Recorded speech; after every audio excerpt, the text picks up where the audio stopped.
പിശാചിന് ഭാവി പറയാനായിട്ട് പറ്റും. പിശാചിനെ ആശ്രയിച്ച് ജീവിക്കുന്ന ആളുകൾക്കും പിശാചിൻ്റെ സഹായത്തോടു കൂടി ഭാവി കാര്യങ്ങൾ അറിയാനായി പറ്റും.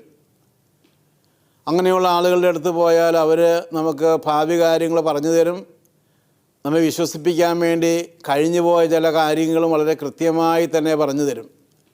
അതുകൊണ്ടാണ് നാം പഴയ നിയമത്തിൽ ഇങ്ങനെ വായിക്കുകയും ഒരു ദുർമന്ത്രവാദി പറഞ്ഞു തരുന്ന കാര്യങ്ങളെല്ലാം ശരിയാണെങ്കിലും നിങ്ങൾ ഒരിക്കലും അവരെ ആശ്രയിക്കരുത്, അതൊരു കെണിയാണ് എന്ന് നിങ്ങൾ മനസ്സിലാക്കിയിരിക്കണം.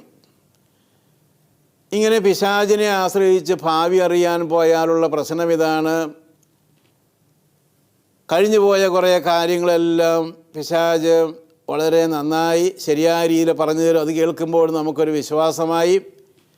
പിന്നീട് പറഞ്ഞു തരാനായി പോകുന്ന കാര്യങ്ങൾ ഭയമുണ്ടാക്കുന്ന കാര്യങ്ങളാണ്, ശത്രുതയുണ്ടാക്കുന്ന കാര്യങ്ങളാണ്. നിൻ്റെ വീട്ടിൽ ഈ പ്രശ്നമുണ്ടാകാനായിട്ട് കാരണം നിൻ്റെ അനിയൻ്റെ ഭാര്യ അല്ലെങ്കിൽ ബന്ധത്തിൽപ്പെട്ട ഒരാൾ മന്ത്രവാദം ചെയ്തതുകൊണ്ടാണ്, കൂടോത്രം ചെയ്തതുകൊണ്ടാണ്. നീ അങ്ങോട്ട് തിരിച്ചു ചെയ്യണം. അല്ലെങ്കിൽ വീടുണ്ടാക്കിയിരിക്കുന്ന വാസ്തു അനുസരിച്ചല്ല, അതുകൊണ്ട് വീടിൻ്റെ ഒരു ഭാഗം നീ പൊളിച്ചു കളയണം. ഇങ്ങനെ പ്രശ്നമുണ്ടാക്കുന്ന കാര്യങ്ങൾ, വെറുപ്പുണ്ടാക്കുന്ന കാര്യങ്ങൾ, വഴക്കുണ്ടാക്കുന്ന കാര്യങ്ങൾ പിശാച് പറഞ്ഞു തരും.